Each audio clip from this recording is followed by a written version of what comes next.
Hey, how's it going? Michael Banks here with Neighborhood Loans. I wanted to touch on a very common question I get from new home buyers, and that is, the timing of things. When do I need to do this? When do I need to do that? And very often, and naturally I get it, people think that getting a mortgage is kind of like a set of dominoes, where one domino must fall to then hit the next and so on. Where in reality, it's kind of more like, 4 lanes of traffic on 294. They're all moving, just some faster, some slower, but all at the same time. So with getting a mortgage, there is going to be a homeowner's inspection more than likely.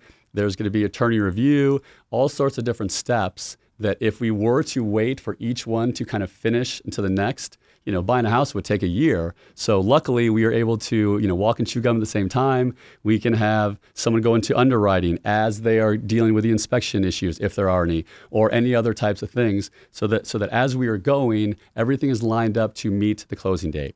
Very often buyers, especially first-time home buyers, don't realize that in the contract, there are all sorts of different deadlines that need to be met.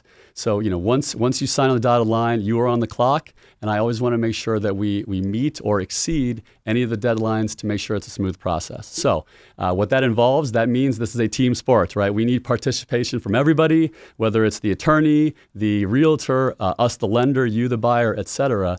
So, if it is a quick closing, definitely please kind of, keep an eye out for emails. I know there's a lot. Back in the day, you could close in a week and, you'd have the keys. Now it's a little different, but definitely just please keep an eye out for calls, emails, et cetera, to make sure that we're meeting all the different deadlines on your contract. As always, any questions, please let me know. Thanks so much. Bye.